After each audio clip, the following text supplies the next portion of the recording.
Dans cette vidéo, un peu différente de ce que j'ai l'habitude de faire, je vous propose de partager mon expérience récente au tournoi qui a eu lieu, au tournoi d'échecs de Gandalou, qui a eu lieu donc le 28 avril 2024. Donc j'avais jamais participé à un tournoi de ma vie, j'avais jamais été licencié. Et vu que c'était à côté de chez moi, j'ai appris qu'il y avait un tournoi, j'ai proposé à un ami de participer et puis que ça nous ferait une petite expérience.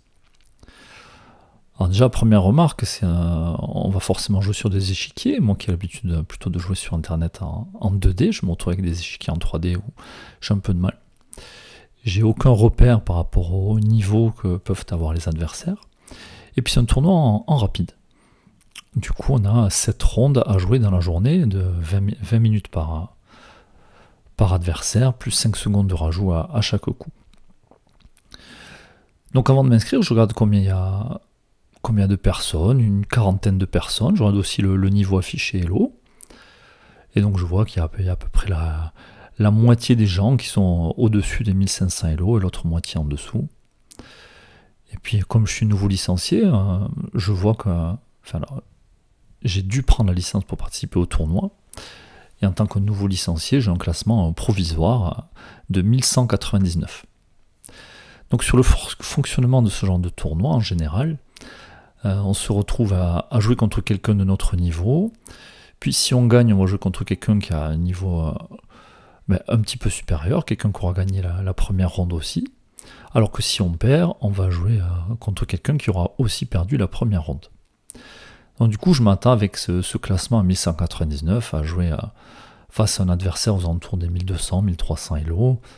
Et donc je m'attends à une partie a priori à ma portée, et puis sûrement affronter un adversaire un peu meilleur au deuxième tour, à la deuxième ronde. Mais bon, on va voir que ça s'est pas tout à fait passé tel que je l'imaginais. Et puis donc je vois la liste des joueurs sur internet, donc une quarantaine d'inscrits. Et puis le matin, juste avant de commencer, je vois que la liste s'est un peu allongée, et puis même en arrivant sur place, finalement au lieu d'avoir une quarantaine de participants, j'en vois qu'il y a 87 participants. Et donc sur ces 87 participants, il y a une quarantaine qui ont plus de 1700 Elo.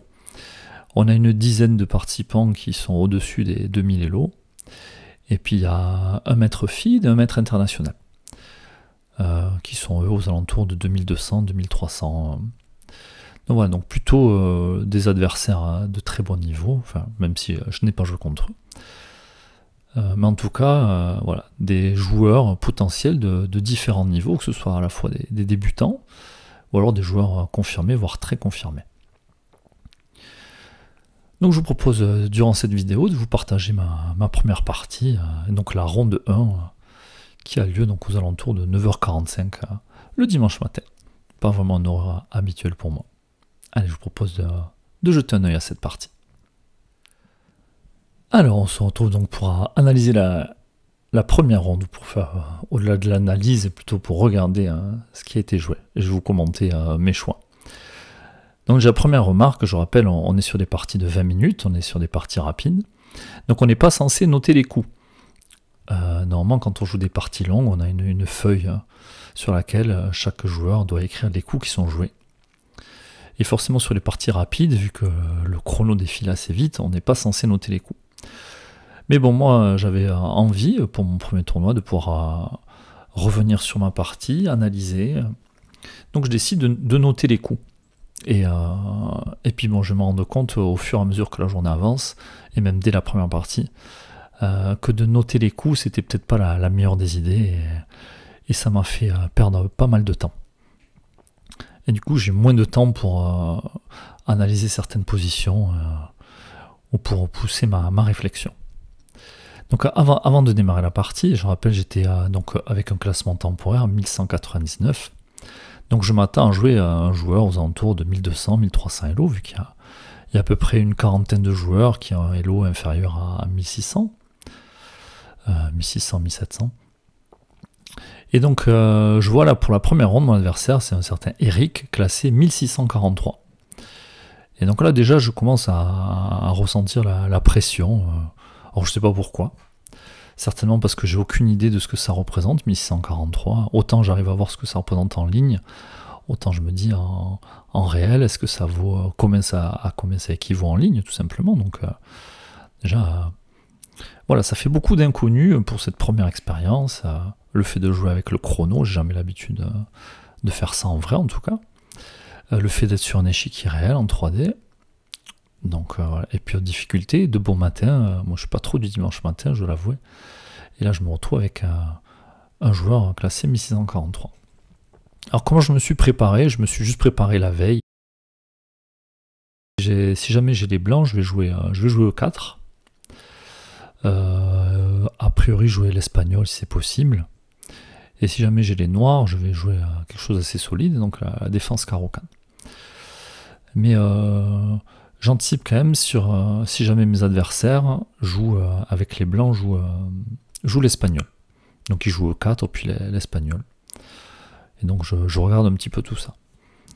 Et puis pour le reste, bon, mais je me dis on verra bien, de toute façon, on est juste là pour prendre l'expérience. Donc si je me retrouve avec les pièces noires, donc sur cette ronde, ça veut dire que j'aurai 4 fois les noirs et 3 fois les blancs. Et mon adversaire qui joue C4. Alors C4, j'ai aucune idée de ce que c'est. Au moins là, je sais que je suis hors théorie dès le début. Alors il me semble que c'est l'anglaise, mais quels sont les plans de jeu que veut faire l'adversaire, je sais pas. Donc du coup, je décide de répondre tout simplement par E6. L'idée étant dans un second temps de jouer D5 et puis de contrôler le centre. Ici, je peux pas jouer D5 directement, sinon l'adversaire va échanger un pion de l'aile. Un pion de l'aile contre un pion du centre, alors même si je sors ma dame pour le récupérer, je pourrais toujours le récupérer. Bon, après ma dame va être attaquée. Bon. Du coup, je décide de jouer E6 et de voir ce que va faire mon adversaire. Développe son cavalier. J'essaie de développer mon cavalier. Et l'adversaire qui joue E4. Donc le pion qui est défendu, j'attaque une seule fois. Et là, je commence à prendre beaucoup de temps au niveau de la réflexion. Et c'est là que je me rends compte que les parties rapides, mais mine de rien, on a beau avoir 20 minutes chacun, si on commence à réfléchir un peu, on est vite perdu. Alors quand je vois que dès le troisième coup, je passe du temps à réfléchir, parce que je me dis, mais qu'est-ce que je fais si mon adversaire joue E5 ? Mon cavalier va être embêté, il ne peut pas venir en D5. En D7, est-ce qu'il faut que je le rentre à la maison ? Bon, je me dis, ça a des complications. Alors, je me dis, peut-être je vais jouer à C6. Est-ce que mon adversaire va pas mettre un troisième pion au centre ? Et je vais déjà manquer d'espace. Je me dis, bon, j'ai pas envie de me retrouver sans espace. Donc, je me dis, est-ce que dans cette position-là, je peux jouer D5 ?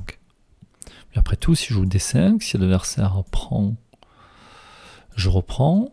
Il reprend, je peux toujours reprendre du cavalier, cette fois-ci j'aurai la dame qui est en soutien, et donc si jamais je prends du cavalier et qu'il reprend du cavalier, je reprends la dame, déjà ma dame ne pourrait pas se faire chasser, puisque le cavalier ne serait plus là, et ensuite l'adversaire se retrouve avec un pion isolé. Donc il aurait en fait 3 îlots de pions, en fait, puisqu'il perdrait ses 2 pions, et alors moi je me retrouve avec un îlot ici, et un autre îlot ici. Donc du coup, D5, je me dis, il ne peut pas échanger. Mais je dis, mais peut-être que sur D5, son idée, ça va être de jouer E5 intermédiaire. Et du coup, j'essaie de réfléchir et de calculer ça. Donc je joue D5, il joue E5, attaque mon cavalier, attaque mon pion.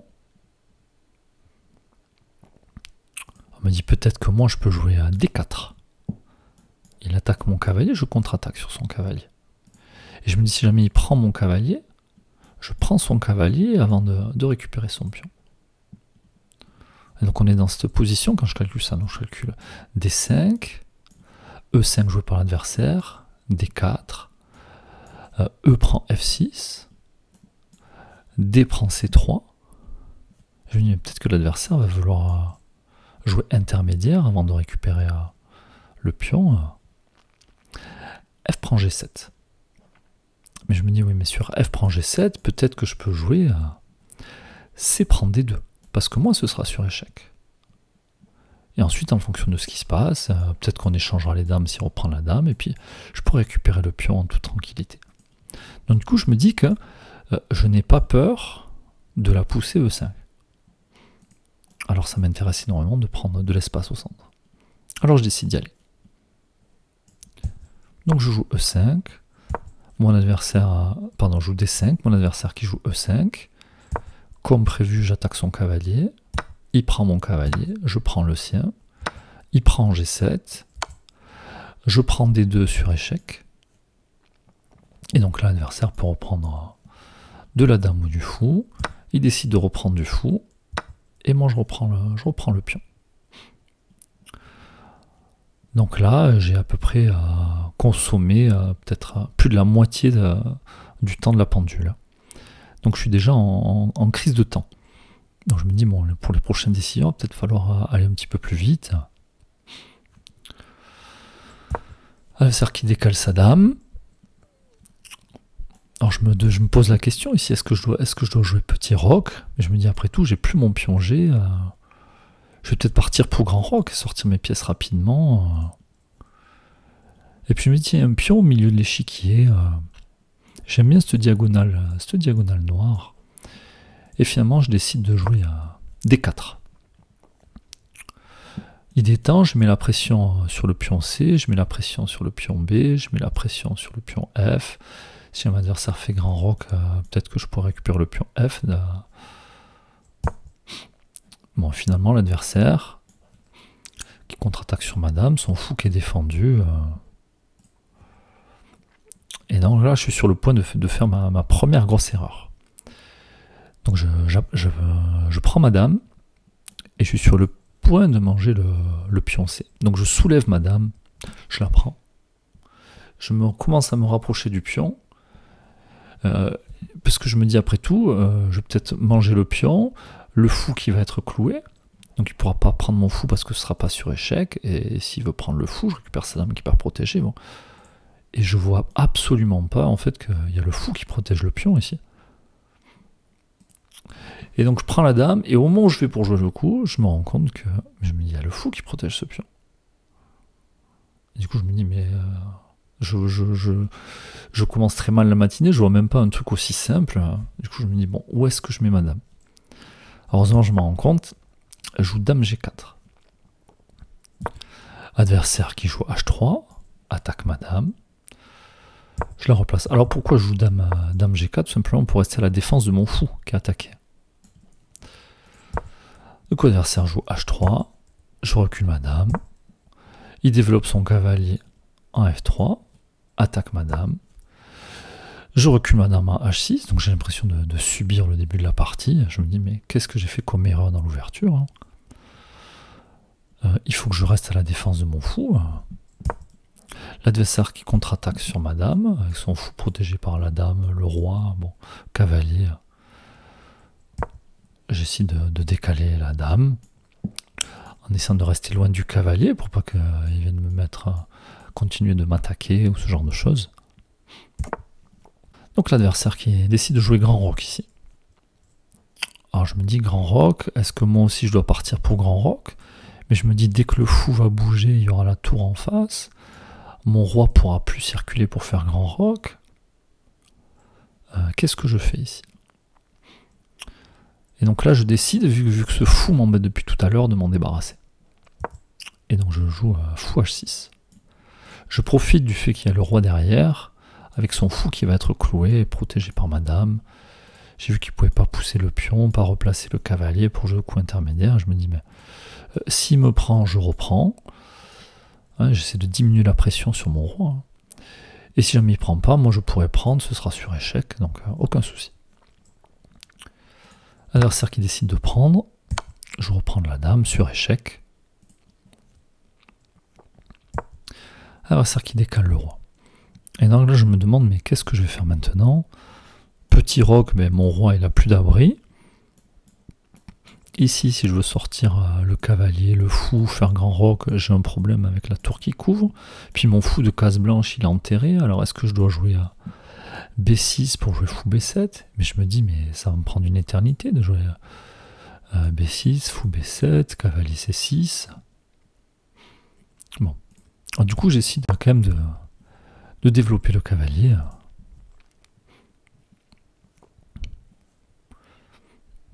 Ok, mon adversaire qui décale sa dame. Et là, je vois pas tout de suite la menace. Puis au bout de quelques secondes, je me dis, mais sa dame attaque ma tour. Ma tour est pas protégée. Je peux pas faire grand roc. Comment je vais me protéger la tour? Donc soit je décale ma tour, soit j'avance le pion F, donc protégé par ma dame, soit j'avance le pion E protégé par le cavalier, mais risque d'y avoir des complications ensuite. Et je me dis, mais si jamais je bouge ma tour, je pourrais plus jamais faire petit roc.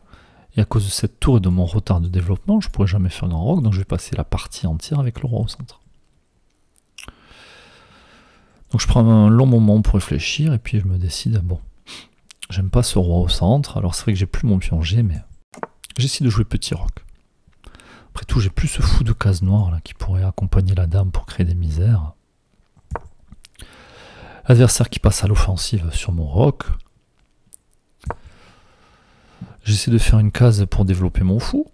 Puis je me dis, après tout, cette diagonale peut être intéressante avec...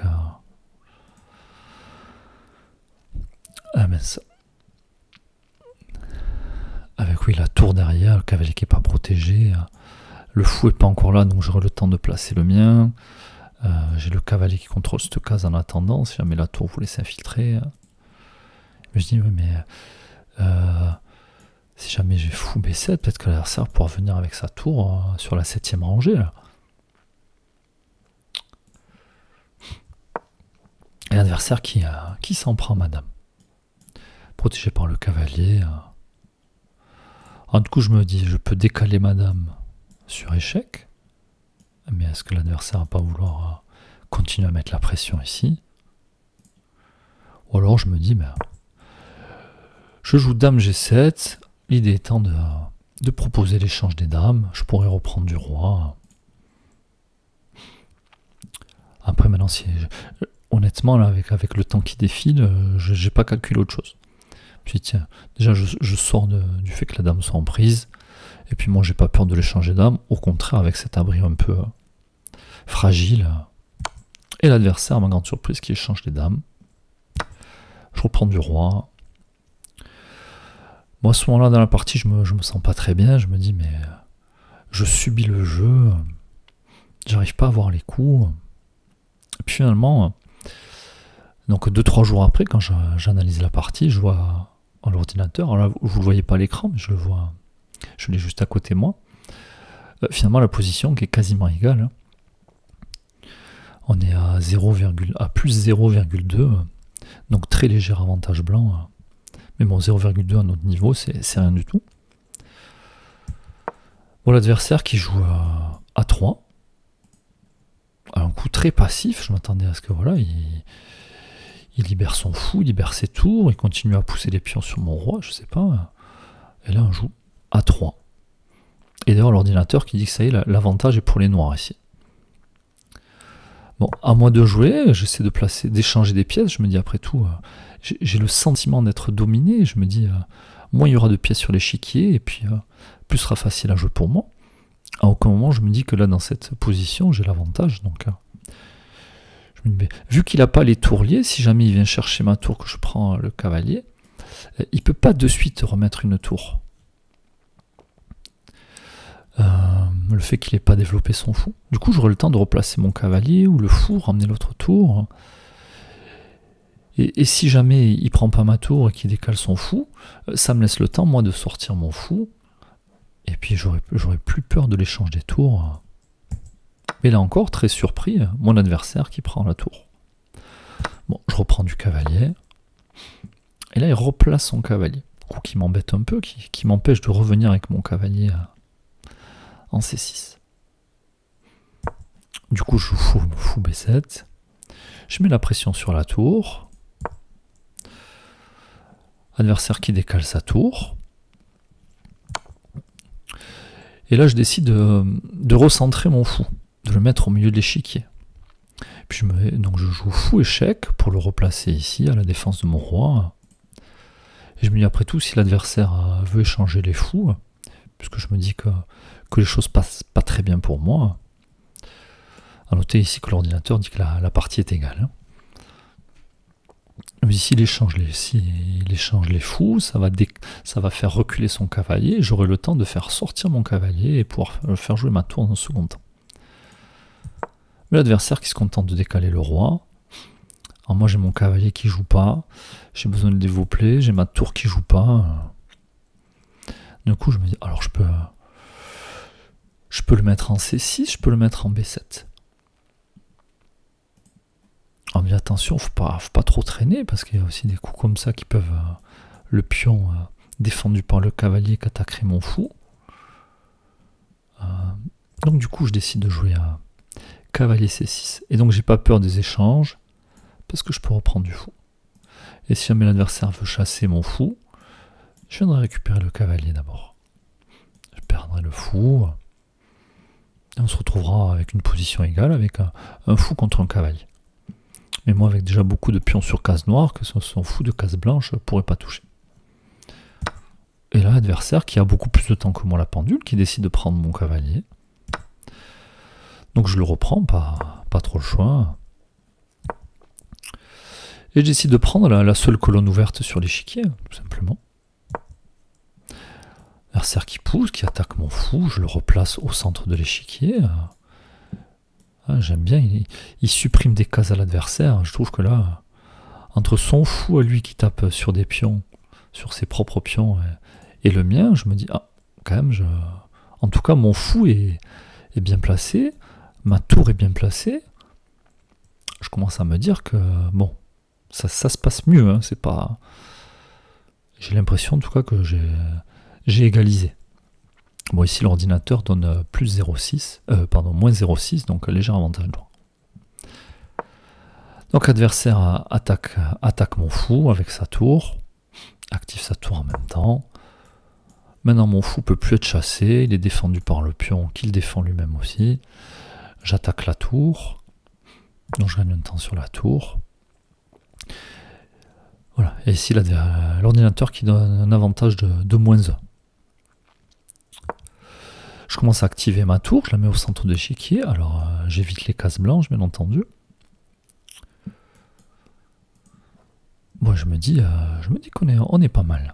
Mais maintenant, comment continuer ici? Je peux pas prendre ce pion. Ça va être difficile de récupérer le pion G5. Je me dis, pour moi, ici, la partie est égale. Je peux pas pousser les pions pour créer un pion passé. Bon, je me dis, tant pis, on va jouer la nulle. On fera nul sur cette première partie. Et puis j'attends de voir ce que fait mon adversaire. Adversaire qui joue à fou E2. Moi je fais un coup d'attente, donc j'envisage d'aller et venir avec mon fou. Hein, donc je joue à fou G6, parce que j'aime bien le fait que ce soit sur cette diagonale. Puis si jamais ça pousse, je reviendrai. Bon, j'ai pas d'idée en tête. Et puis je laisse la main à mon adversaire, j'attends qu'il joue. Et là l'adversaire qui joue à fou B2. Roi B2. Et puis là, je marque un temps d'arrêt. Je me dis, mais il y a un truc qui cloche ici. Un truc qui va pas dans ce coup. Je me dis, mais qu'est-ce qu'il a prévu si je joue tour D2 fourchette sur le roi et le fou. Donc je me dis, son roi, est-ce qu'il peut revenir? Peut-être qu'il voulait me donner du mat, me tendre un piège pour activer sa tour. Je me dis, mais j'ai mon fou qui contrôle cette diagonale et qui contrôle cette case importante. Et je me dis, c'est pas possible, il a blunder. Enfin... Alors je le regarde. Lui il fait comme si de rien n'était. Je me dis, non, mais je pense que c'est bon. Et du coup, j'essaie de jouer à tour des deux. Et là, je le regarde avec une tête un peu bizarre. Et là, je le vois qu'il change de couleur. Il se rend compte que voilà, il remue la tête. C'est plus trop. Il se rend compte qu'il a fait une erreur et qu'il est sur le point de perdre le fou. Donc il attaque ma tour. Je récupère le fou. Et puis je dis, mon fou de case blanche ici, qui contrôle énormément de cases. Donc il ne peut pas activer sa tour sur la colonne ouverte, la vue où sa tour est placée. Donc là je commence à aimer ma position, me dire mais Bon, ça y est, j'ai l'avantage maintenant. Et si l'ordinateur qui donne un avantage de -4. Ah, il avance les pions. Et je me dis, ce pion-là, il n'est pas protégé. Pourquoi il me le laisse? Mais je me dis, mais peut-être qu'il veut activer sa tour, justement. Mais je me dis, mais j'ai toujours, moi, le fou qui est là, qui contrôle. Donc je prends ce pion. À l'adversaire qui essaie d'activer son roi. Mais bon, je me dis, où va aller son roi? Et je me dis, mais... et de toute façon, j'ai pas envie qu'il avance, son roi. Je veux dire...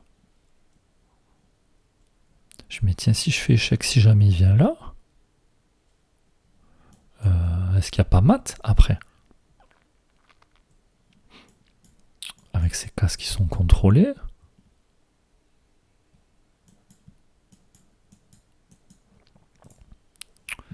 Et en plus sur échec, s'il vient là, il y a une grosse menace. Il y avait aussi la menace de récupérer ce pion, aussi la menace de récupérer ce pion. Elle joue tour F4 échec. Le roi qui fuit. Alors toujours pareil, j'ai peur de sortir ma tour de cette colonne là. Mais j'ai ce fou qui contrôle toujours. Et du coup j'essaie de récupérer le pion H4. Adversaire qui essaie d'activer son roi de l'autre côté, mais je me dis son roi ne peut pas passer là. Et moi j'essaie de replacer ma tour pour être sur la seule colonne ouverte de l'échiquier. Bon là je me dis qu'il y a peu de chances que je perde la partie. Donc à moi maintenant d'essayer de convertir l'avantage. Mais après tout, ce pion, il demande qu'à avancer ici. Donc il avance le pion, je me dis, mais à tout moment, s'il pousse, je vais même pas prendre, je vais attendre qu'il prenne. Et puis jamais il pousse, ben, il se passera rien. Et là, je commence à avancer mon pion E. Voilà, c'est-à-dire qu'avance son pion, il essaie de trouver du contre-jeu, mais je me dis, hors de question que je prenne, moi. Et moi aussi, j'avance le pion, protégé par le fou. Adversaire qui prend. Ah, il me reste encore 3-4 minutes à la pendule, donc je prends un petit peu de temps quand même pour savoir est-ce que je dois reprendre du pion A, du pion C. Et après tout, si je reprends du pion C, peut-être qu'il va s'activer avec la tour, venir récupérer le pion A, puis après il y a ce pion qui va être fragile. Mais je me dis, mais s'il fait tout ça, moi d'ici là, j'aurais poussé mon pion, je serais arrivé à dame. Bon, je me dis, peu importe, ça change pas grand-chose, et je reprends du pion C. Je me dis peut-être que sur le long terme, j'aurai un pion passé au bord de l'échiquier, avec un autre de l'autre côté, et peut-être qu'il aura du mal à arrêter les deux. Bon. Il décide d'empêcher mon pion d'avancer, mais mon pion est protégé par mon fou. Et c'est là qu'on voit tout le rôle qu'a eu ce fou de case blanche sur la partie. Ah, et du coup, je joue tour D3. Propose l'échange des tours, ma tour protégée par le pion.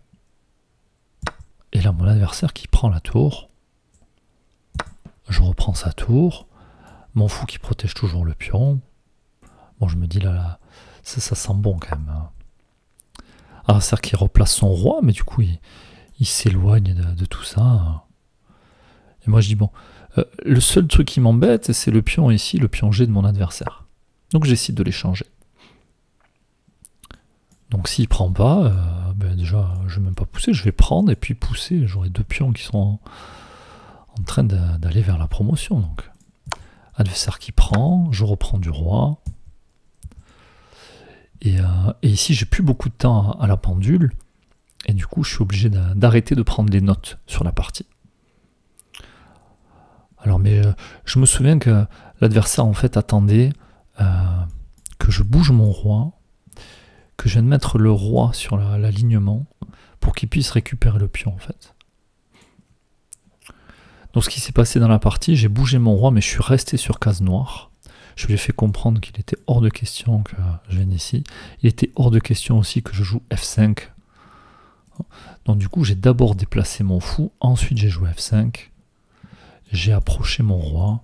Mon adversaire qui a essayé de pousser ses pions, mais à chaque fois qu'il a poussé les pions, je les ai mangés. Et au bout d'un moment, mon roi est arrivé est arrivé en D2, je l'ai même décalé en E2, et puis j'ai réussi à faire dame. Mon adversaire qui a continué d'essayer de bouger un peu. Après tout, je manquais de temps, mais mine de rien, avec les 5 secondes de rajout, l'habitude de jouer sur internet aussi en blitz, bon, 5 secondes de rajout par coup, j'avais de quoi faire, surtout au pire, même si j'avais perdu ce pion, il m'en restait un autre, il m'en restait même le pion A qui s'était retrouvé sur la colonne B. Donc voilà, l'adversaire a essayé de tenir un peu, essayer de trouver une situation de patte. Bon, il a vu que j'étais pas pressé d'aller à dame, j'ai replacé mon fou, j'ai placé mon roi, et puis il a fini par me tendre la main, voilà, et a abandonné la partie. Donc première partie acharnée, je fais partie de ceux qui ont fini dans les derniers de la première ronde.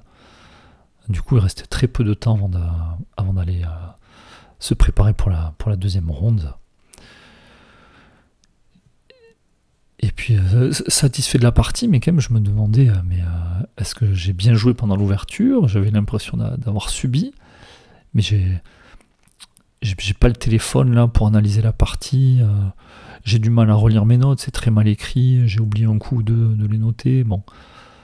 Et puis je me dis, la deuxième ronde qui va arriver, voilà, je suis quand même, je me sens tout transpirant avec la pression, la peur de mal faire. Bon. Et donc finalement, face à l'adversaire classé 1643 avec les pièces noires, on démarre par une première victoire. Voilà. Donc c'est plutôt une bonne nouvelle, plutôt rassurant de se dire, bon ben ok, on n'est pas si ridicule que ça, et le classement en ligne signifie peut-être quelque chose finalement. Mais je me dis aussi que la deuxième ronde, je vais avoir un adversaire plus fort, en tout cas avec un meilleur classement, quelqu'un qui aura gagné sa première partie aussi. Donc voilà, inquiet pour la suite aussi. Donc voilà, j'espère que cette petite récap vous aura plu. Ça a été forcément un petit peu plus long que d'habitude. N'hésitez pas à dire en commentaire ce que vous en avez pensé. Dites-moi aussi si vous avez envie que je poursuive et que je vous dise ce qui s'est passé sur les autres rondes, si vous voulez que je commente les autres parties. Alors j'ai pris des notes pour les 7 rondes. Alors certaines parties où ça s'est fini au chronomètre, il me manque la fin. J'ai pas tous les coups, mais globalement j'ai l'essentiel. Et après, comme sur cette partie-là, je peux expliquer comment ça s'est déroulé sur la fin. Mais enfin voilà, n'hésitez pas à dire si vous avez envie d'en savoir un peu plus, ou si la vidéo au contraire était trop longue et que voilà, vous préférez un format plus court. Bref, donc j'attends vos suggestions tout simplement. Et puis on se retrouve de toute façon prochainement pour la suite de nos aventures. À bientôt.